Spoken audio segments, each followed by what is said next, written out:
What is up, you guys? Welcome back to another one. If you were new to the channel, I am Gold Pony, and today we are in the new 2020 Chevy Traverse. I love the Traverse. Reason I am a big fan of this one, and I'll get more into it as the video goes on, but the space on the Traverse is among the best, if not the very best, when it comes to mid-size SUVs. So this is definitely one to consider if you need a little extra space. So what do you say? Let's just jump right into it. And as always, let's start with pricing. And so there will be several different trim levels, of course, available for the 2020 Traverse. First one being L, starting at $30,995. LS starts at $34,095. LT Cloth for $36,595. That is actually the one we have today. LT Leather starting at $40,295. RS for $44,795.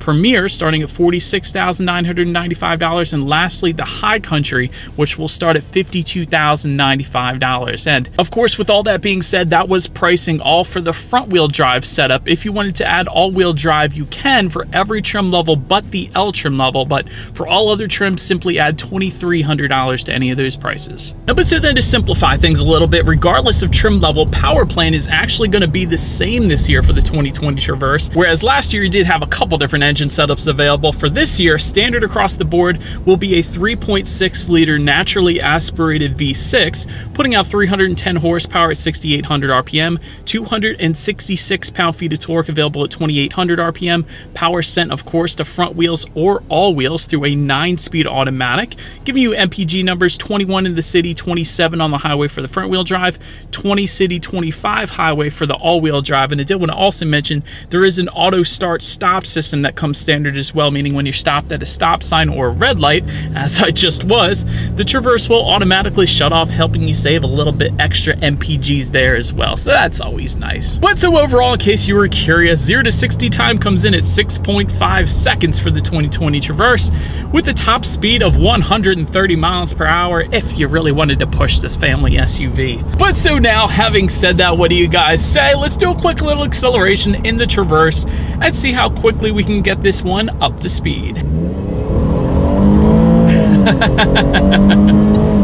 Wow, not bad at all. Definitely not going to have any issues with merging onto the highway. And again, I actually did have it in two-wheel drive mode. I'll get a little more into that later. You can adjust some of the settings there, but if I were to put it in all-wheel drive mode, of course, acceleration might be a little better as well because you wouldn't be spinning or anything like that. Not that I was spinning, but let's just say the Traverse definitely pulls pretty hard. But so then to go along with that acceleration, braking is equally important. And so as expected, you will find four-wheel disc brakes on the 2020 Chevy Traverse. As far as the braking feel goes, I actually do like it. No issues with the braking feel, no brake pedal delay or anything like that, at least in the Traverse, so that's nice. Touching on suspension and handling a little bit, as I previously mentioned, there are actually some off-road drive modes. There's actually a circular dial just kind of behind the shifter there. You're going to have two-wheel drive, four-wheel drive mode, and off-road mode, and also a tow and haul mode as well, in case you wanted to go that route. But so essentially, that's going to adjust things like the shift points, the throttle response, and the transmission settings as well, just for a little extra traction, of course. But continuing on, up front you will find a McPherson strut front suspension with the stabilizer bar. In the back, an independent 5-link rear suspension. And as far as the steering feel goes, it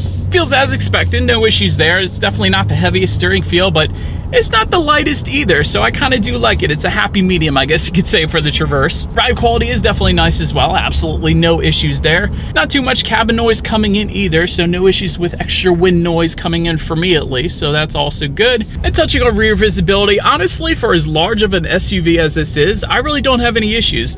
There are some third row headrests that protrude up a little bit, but the good news about that is if you don't have anybody in that third row, you can actually fold them down for much better visibility as well. So overall, I am quite happy actually when it comes to visibility. The only constructive criticism, I guess you could say, with the 2020 Traverse is I would not have minded if they had an available head-up display projecting your speed onto the windshield. That's a little better forward visibility, of course, but it helps you keep your eyes on the road a little bit better, so that's definitely a nice option to have. One more thing I almost forgot when it comes to that rear view mirror. If you went with the RS Premier or High Country trim level, there is a rear camera mirror. First time I saw that was on some Cadillacs, but Essentially what that is, when you flip the button just below the rear view mirror there, it's actually going to display a camera within that rear view mirror. And you guys may be wondering, why exactly do I need that? This is nice if you go on long road trips and you pile all your cargo up to the top of the ceiling in the back there and you can't see anything out of the rear view mirror. The rear view camera within that mirror is actually on the outside of the Traverse, so therefore you can still see what's behind you even though you have stuff piled up to the ceiling. So that's definitely a benefit for this one, especially in an SUV going on long road trips as expected probably. But so anyways, let's now touch on some more new things about the Traverse. I already touched on the deletion of an engine setup for 2020, but now let's get into the colors a little bit and the exterior overall. And so if you were curious, there are actually 3 new colors available for the 2020 Traverse. First one being stone gray metallic, which is kind of a tannish color. Also black cherry metallic and midnight blue metallic. So if you're one of those people that want the newest colors out there, those are your 3 additional color options for the 2020 Traverse. But looking up front, there is a large front grille that will actually differ slightly depending upon the trim level of the Traverse. Lower trims are going to kind of find a more of a black front grille, and upper trims are going to be more chrome cladded, meaning chrome horizontal bars really. But to the sides, HID headlights will come standard. They will of course come with the automatic feature and LED daytime running lights as well. And if you wanted LED headlights, simply go with the Premier or the High Country trim levels. But now for one of my pet peeves about SUVs, when it comes to the ground effects or the lip kit kind of around the bottom part of the SUV, you will find a black plastic front lip and side skirts for all trims but the Premier and High Country trim levels. Those 2 trim levels are going to give you a body colored front lip and body colored side skirts. Makes for a little better appearance in my opinion. One of my little pet peeves I always like to mention. But making our way to the side now, roof rails will come standard on the LT cloth trim level and up. Rear privacy glass will come with the LS trim level and up, meaning you do not get it with the L trim level. That was kind of interesting. Heated power adjustable side mirrors will come standard for all. Body colored side mirrors though will come with the LT cloth trim level and up, and you will find integrated turn signals again with those same trim levels. Looking down a little bit, Traverse lettering can be found spelled out on the front door, just like all of Chevy's SUVs really, whether it be the Tahoe or the Suburban or whatever. And take a look at the wheel setup. 18-inch aluminum alloy wheels will come with the L, LS, and LT trims. However, if you went with the RS, Premier, High Country, you will find 20-inch aluminum alloy wheels. And of course, there are plenty of optional wheel setups available if you wanted to go that route. But now swinging around to the back, rear spoiler with the integrated brake light will come standard. Just underneath of that, a rear window wiper. LED taillights also standard across the board. Well done, Chevy, for that. When it comes to the bow tie badging back there, you will find gold badging for all trim levels but the RS trim level. That's going to give you plenty of black accents, including that bow tie badge of course back there as well. But just below it all, perhaps one of my favorite parts about the exterior when it comes to the Chevy Traverse are the exhaust outlets. Dual exhaust outlets with chrome tips will come standard, but they're very high performance looking exhaust outlets, a little larger of a setup than you're used to seeing on an SUV, so I do appreciate that. And as always, you guys, here is that exhaust clip.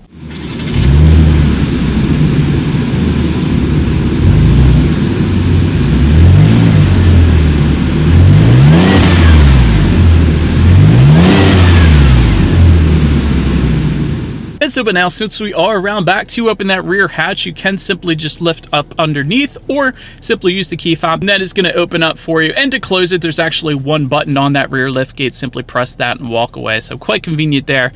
And by the way, that power lift gate I should mention is for the LT leather trim level and up. It is optional on some of the other trims like the LT cloth that we have.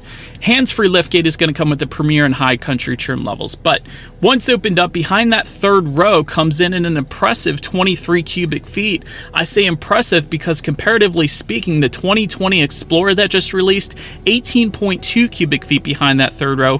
2020 Kia Telluride at 21 cubic feet. Honda Pilot, 16 cubic feet. So quite a bit larger than all 3 of those. Also back there though, behind that third row, there is in-floor storage to be found, so quite a bit of extra space there as well. But once you fold that down behind that second row, that's going to come in at 57.8 cubic feet. And with all rows folded, here's the really impressive number here in my opinion, 98.2 cubic feet. That is very impressive for a midsize SUV.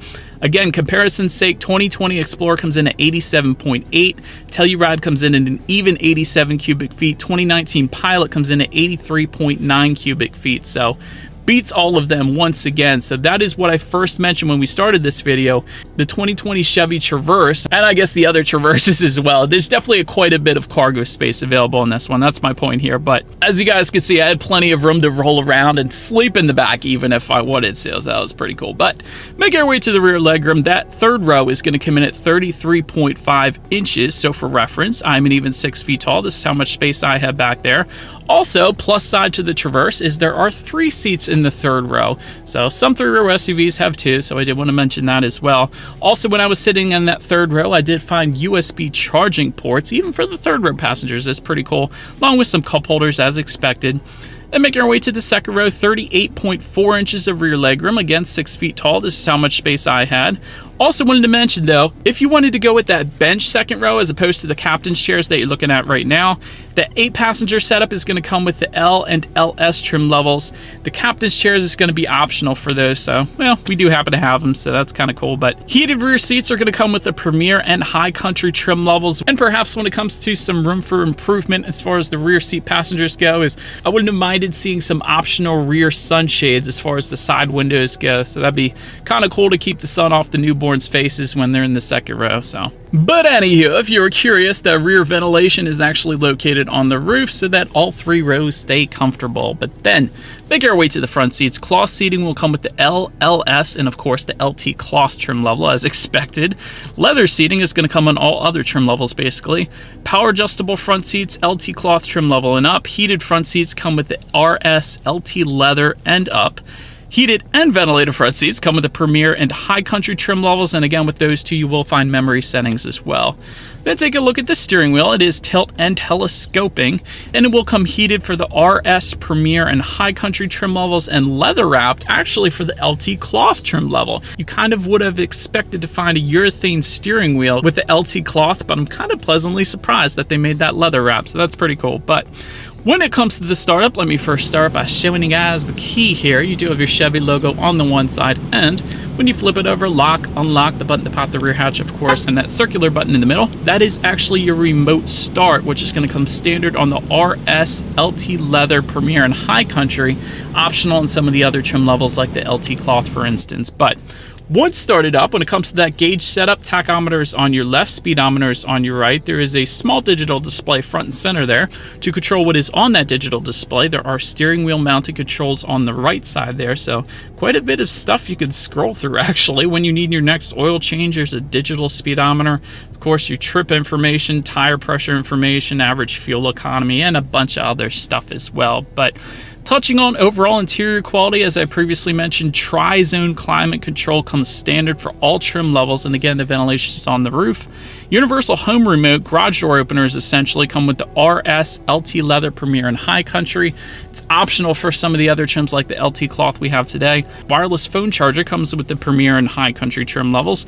Dual panel moonroof comes standard with the High Country trim level only. And overall, when it comes to the interior of the Traverse, I found it very purposeful. It's definitely everything is found where you want it to be. Right in front of the shifter, you have plenty of charging ports, 12-volt power outlet, 2 USB charging ports, and one of those little circular things, I can't think of it now, but also a tray just below that as well. There is an electronic parking brake that comes standard, so there's not going to be anything that you got to slam your left foot on here. Just behind everything, there is a center box that is quite large. There's a little tray in there you can take out if you wanted to, but it actually does go down pretty deep in there as well, so that's quite nice. But perhaps my favorite part, making it look a little more high-end in the Traverse, is the brown stitching found not only on the seats, but just above the glove box on the doors, and specifically this center armrest. It definitely looks good. That center armrest is leather wrapped with the brown stitching. I don't know, it just makes it look more high-end looking. I'm definitely a fan. But let's take a look at the tech display now. 7-inch colored touchscreen display actually comes standard with the L, LS, and LT cloth trim levels. 8-inch color touchscreen display comes standard on all other trim levels, but either way, actually, you get Bluetooth and audio streaming, as well as Android Auto and Apple CarPlay, meaning if you have a smartphone, simply hook it up to the Traverse, and you have free navigation, along with the ability to like and dislike your Pandora songs up there as well. Factory navigation system, if you wanted it, comes with the RS, Premier, and High Country trim levels. And of course, you can check out your radio settings up there too. And by the way, when it comes to the sound system on the Traverse, you will find 6 speakers if you go with the L, LS, LT cloth, or LT leather trim levels. However, if you went with RS Premier or High Country, you will find a 10-speaker Bose sound system with a rich bass subwoofer, but that is not the one we have today, unfortunately. We do have the 6-speaker sound system, so what do you say? Let's turn on the radio, see what we got playing today, and let's test out the clarity of this one. It's as expected. No, it's not too bad. I mean, 6 speakers, honestly, unless you're like a hardcore music kind of person, then you can go with the 10-speaker Bose, but for a family SUV, that's plenty. That's more than enough of a sound system for the Traverse. But then last thing on the tech display I wanted to mention with this one is when you do put the Traverse in reverse, you will find a rear view camera letting you know who or what is behind you with a couple different views as well, might I add. But as always, that is going to lead me into safety. And so when it comes to safety, you will find front, side, and side curtain airbags. In the back, you're going to have latch, aka lower anchors and tethers for children for the rear car seats. Also back there, rear child door locks. And another thing I always like to mention with Chevy, something called teen driver mode. It essentially prevents your teen driver from turning off any of the safety features, doing burnouts or whatever. And if they do happen to turn it off, it actually saves that in the system so you can then check it and kind of then confront your teen driver, asking them what they've been doing lately. But nonetheless, continuing on, lane change alert with side blind zone alert comes with the LT leather RS trim level and up. RS trim level and up will also give you lane keep assist with lane departure warning. High Country is going to give you adaptive cruise control if you were interested. And there's a ton of other safety features coming with the RS trim level and up, including following distance indicator, forward collision alert, front pedestrian warning, and a 360-degree camera system. And so, but anyways, you guys, that is about it for this one. Thank you so much for watching. Be sure to like the video and subscribe. Feel free to follow me on social media at the bottom of the screen there, and I will see you guys in the next video. Stay gold. I really like the smell of this Traverse. That's why I'm gonna buy it. It smells delicious.